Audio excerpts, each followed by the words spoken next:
Ulang tahun ke-39, Sandra Dewi pamer kue tart dari suami bertema The Little Mermaid.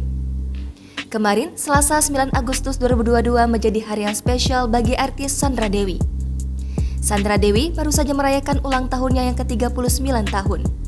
Di hari ulang tahun Sandra Dewi, Harvey Mois sebagai suami menghadiahi kue tart dengan tema The Little Mermaid. Foto kue tersebut dipamerkan Sandra Dewi di akun Instagram miliknya, @sandradewi88, pada Selasa 9 Agustus 2022.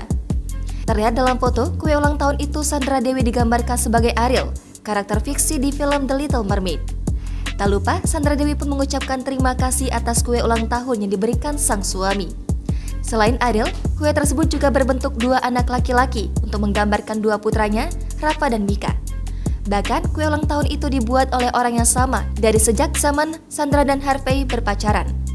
Dalam unggahan sebelumnya, Sandra Dewi juga menampilkan potret keluarga kecilnya dengan kue bertema The Little Mermaid. Postingan ini langsung mendapatkan ucapan selamat dari rekan-rekan artis. Mereka memberikan doa terbaik bagi Sandra Dewi.